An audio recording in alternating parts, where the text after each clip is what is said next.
9 मई 2023 को पाकिस्तान को फौजी तनसीबात, सिक्योरिटी फोर्सेस और कौमी यादगारों पर अलमनाक और शर्मगेज हमलों का सामना करना पड़ा। इन हमलों में अहम फौजी साजो सामान को जानबूझकर तबाह करना भी शामिल था। तोड़ फोड़ की इन कार्रवाइयों का मकसद न सिर्फ फौज के मादी वसाइल को निशाना बनाना था, बल्कि मुसल्लह अफवाज का मोराल डाउन करना भी था। सबसे दिल दहला देने वाला हिस्सा पाकिस्तान के शहीदों के लिए वक्फ यादगारों पर हमला था। हमला पाकिस्तान की इज्तिमाई यादों के मरकज में धचके की तरह लगा। इस वाक़ये ने पाकिस्तानियों को शदीद सदमे में डाल दिया, क्योंकि शहीदों की यादगार तवील अरसे से कौमी फख्र और इत्तेहाद की अलामत रही। इमरान खान की सियासत अक्सर मुल्क के बेहतरीन मुफादात से मुतसादिम रही है। उन्होंने अमेरिका और पाक फौज दोनों पर इल्जाम लगाया कि वो इनकी हुकूमत को हटाने की साजिश कर रहे हैं, मगर फिर भी उन्होंने हिमायत के लिए उन्हीं इदारों को बरूए कार लाने की कोशिश की। इमरान खान ने आर्मी चीफ को भी खत लिखा।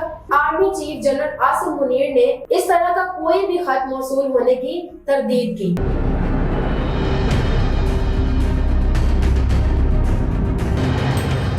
अस्सलाम वालेकुम नाज़रीन, मैं हूँ आपकी मेजबान फाइजा कुरैशी और आप देख रहे हैं HITV। और आज हमारा अनवान है इमरान मांगे NRO। बदकिस्मती से इमरान खान और उनकी पार्टी के सियासी इक़दामात ने सियासी मुफादात को कौम की फलाह बहबूद से आगे रखा है। उनकी तकरीरों और इक़दामात की वजह से लोग उन्हें रियासत, पाक फौज और मुल्क के इदारों के मुखालिफ के तौर पर देखते हैं। 9 मई 2023 को पाकिस्तान को फौजी तनसीबात, सिक्योरिटी फोर्सेस और कौमी यादगारों पर अलमनाक और शर्मगेज हमलों का सामना करना पड़ा। इस दिन मुल्क की तारीख में एक अहम मोड़ का मुशाहिदा किया, जिसके नतीजे में बड़े पैमाने पर तबाही, जानी नुकसान और सियासी और सलामती के बहरानों को मजीद गहरा किया गया, जिनका पाकिस्तान पहले ही सामना कर रहा था। इन हमलों में अहम फौजी साजो सामान को जानबूझकर तबाह करना भी शामिल था। टैंकों, बख्तर बंद गाड़ियों और ट्रकों को आग लगा दी गई और हसास फौजी साजो सामान को लूट लिया गया या नुकसान पहुंचाया गया। तोड़ फोड़ की इन कार्रवाइयों का मकसद न सिर्फ फौज के मादी वसाइल को निशाना बनाना था, बल्कि मुसल्लह अफवाज का मोराल डाउन करना भी था। मुस्तकबिल के खतरात का जवाब देने की इनकी सलाहियत को मुतासिर करना भी था। शायद 9 मई के वाक़यात का सबसे दिल दहला देने वाला हिस्सा पाकिस्तान के शहीदों के लिए वक्फ यादगारों पर हमला था, जिन्होंने कौम के लिए अपनी जानें कुर्बान की। ये यादगारें जंगों, फौजी कार्रवाइयों और खुद मुख्तारी की लड़ाई में मुल्क की मुसल्लह अफवाज और शहरियों की कुर्बानियों की अहम अलामतें हैं। 9 मई को उनमें से कई यादगारों को तोड़ फोड़ या बराह रास्त तबाही के जरिए निशाना बनाया गया। कुछ को बेदर्दी से मसक दिया गया, जबकि दीगर को जिस्मानी तौर पर तबाह कर दिया गया। कौमी फख्र और कुर्बानी की इन अलामतों पर हमला पाकिस्तान की इज्तिमाई यादों के मरकज में धचके की तरह लगा, जिससे फौज और मुजाहिरीन के दरमियान तकसीम गहरी हो गई। इस्लामाबाद में सबसे अहम और अलामती हमलों में से एक यादगार शोहदा पर हुआ, जो इन लोगों के लिए वक्फ है जिन्होंने पाकिस्तान की जंगों और फौजी कार्रवाइयों में अपनी जानें कुर्बान की। मुजाहिरीन ने शहीदों की यादगार में तोड़ फोड़ की, नारेबाजी की और उनके ढांचे को नुकसान पहुंचाया। इस हमले को शोहदा की तरफ से दी गई हुब्बुल वतनी और कुर्बानी की बुनियादी इक़दार के खिलाफ एक साजिश के तौर पर देखा गया। इस वाक़ये ने पाकिस्तानियों को शदीद सदमे में डाल दिया, क्योंकि शहीदों की यादगार तवील अरसे से कौमी फख्र और इत्तेहाद की अलामत रही है। इस तरह के एक अहम मुकाम की बेहुरमती करना मुल्क की इज्तिमाई यादाश्त और कौमी शनाख्त के लिए एक शदीद धचका था। इसी तरह लाहौर और पेशावर में जंगी यादगारों को भी निशाना बनाया गया, जो पाक भारत जंगों और दीगर फौजी कार्रवाइयों में लड़ने वाले फौजियों के लिए वक्फ हैं।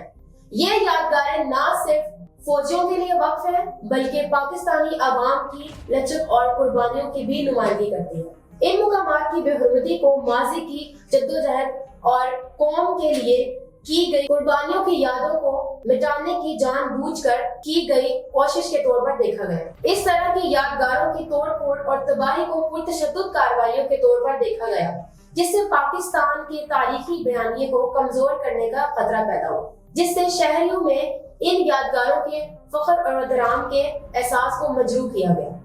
پاکستانی فوج اور اس کی یادگاروں پر حملوں نے ملک کے اندر گہری سیاسی تقسیم کو اجاگر کیا۔ عمران خان کی گرفتاری کے خلاف احتجاج کے طور پر جو شروع ہوا وہ فوری طور پر پرتشدد کارروائیوں میں بدل گیا، جس کا مقصد فوج کے اختیار کو کمزور بنانا تھا۔ پاکستان کے سیاسی منظر نامے میں فوج کے مرکزی کردار کو دیکھتے ہوئے اس کے اختیار یا ساکھ پر کوئی بھی حملہ ملک کے مجموعی استحکام کو کمزور کرتا ہے۔ 9 مئی کے حملوں کے قومی سلامتی کے لیے اہم نتائج برآمد ہوئے۔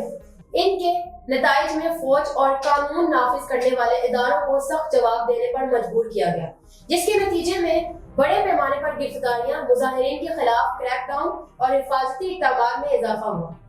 اس دن کے تشدد نے امن و امان برقرار رکھنے کی ریاست کی صلاحیت کے بارے میں خدشات کو جنم دیا، جس سے پاکستان کی قومی سلامتی خطرے میں پڑ گئی۔ اس نے ملک کی حکمرانی کو بھی کمزور کر دیا، سیاسی نظام پر عوام کا اعتماد ختم کر دیا اور ملک کے استحکام کے بارے میں شکوک و شبہات کو جنم دیا۔ ان واقعات نے پاکستان کی جمہوریت کی نازک نوعیت کی نشاندہی کی۔ پاکستانی حکومت نے 9 مئی کے تشدد کے ذمہ داروں کے خلاف سخت موقف اختیار کرنے کا فیصلہ کیا، جبکہ پاکستانی فوج نے غیر جانبدار رہنے کا فیصلہ کیا۔ یہ طے کیا گیا تھا کہ ریاست مخالف عناصر سے قانون، فوجی عدالتوں اور ملٹری ایکٹ کے مطابق نپٹایا جائے گا۔ عمران خان کی سیاست اکثر ملک کے بہترین مفادات سے متصادم رہی ہے۔ انہوں نے امریکہ اور پاک فوج دونوں پر الزام لگایا کہ وہ ان کی حکومت کو ہٹانے کی سازش کر رہے ہیں، مگر پھر بھی انہوں نے حمایت کے لیے انہی اداروں کو بروئے کار لانے کی کوشش کی۔ ان کا متضاد موقف یعنی فوج اور امریکہ پر الزام لگاتے ہوئے بیک وقت ان کی مدد مانگنا ان کی عدم مطابقت کو اجاگر کرتا ہے۔ عمران خان کی طرف سے تارکین وقت سے سول نافرمانی اور پاکستان سے ترسیلات زر روکنے کی اپیل ملک کی فلاح و بہبود کے لیے ان کی عدم احترام کو ظاہر کرتی ہے۔ حال ہی میں سننے میں آیا ہے کہ عمران خان نے آرمی چیف کو بھی خط لکھا، لیکن army chief general Asim Munir نے اس طرح کا کوئی بھی خط موصول ہونے کی تردید کی۔ انہوں نے کہا کہ اگر کوئی خط موصول بھی ہوا تو وہ اسے وزیر اعظم شہباز شریف کو بھیجیں گے۔ ترک صدر رجب طیب اردوان کے ساتھ ظہرانے کے دوران غیر رسمی طور پر بات کرتے ہوئے جنرل منیر نے اس بات پر زور دیا کہ وہ اس طرح کا کوئی خط نہیں پڑھیں گے اور نہ ہی اس پر غور کریں گے۔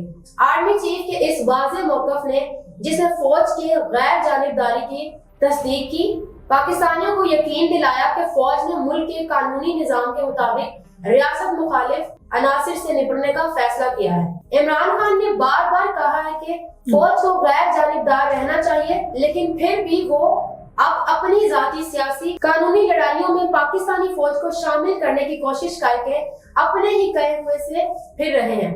یہ اقدامات عمران خان کے نقطہ نظر میں دوہرے پن کو اجاگر کرتے ہیں، جہاں ایک طرف تو وہ اپنے فالوورز کو یقین دلاتے ہیں کہ وہ کوئی NRO نہیں لے گے، لیکن دوسری طرف وہ NRO اور ریلیف حاصل کرنے کے لیے ہر ممکن راستہ تلاش کر رہے ہیں۔ قوم اسے عمران خان کی NRO اور حاصل کرنے کی کوشش کے واضح اشارے کے طور پر دیکھتی ہے۔ عمران خان اور ان کی پارٹی میں سیاسی اور قانونی ذرائع سے اپنے مسائل کو حل کرنے کا اخلاقی حوصلہ ہونا چاہیے۔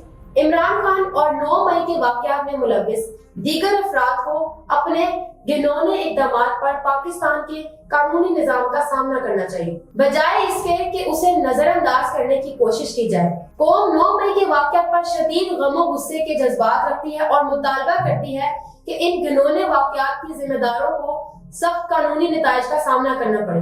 عوام حکومت پر زور دے رہی ہے کہ وہ کسی دباؤ کے سامنے نہ جھکے اور مستقبل میں اس طرح کے واقعات کو روکنے کے لیے ایک مثال قائم کرتے ہوئے ان افراد سے سختی سے نپٹے۔ تو اسی کے ساتھ پروگرام کے اختتام میں سوال یہ پیدا ہوتا ہے کہ کیا عمران خان کو NRO ملے گی یا نہیں؟ اپنی قیمتی رائے کا اظہار کامنٹ سیکشن میں ضرور کیجیے گا۔ تو اسی کے ساتھ اپنی میزبان فائزہ قریشی کو دیجیے اجازت۔ ملتے ہیں اگلے پروگرام میں۔ اللہ حافظ۔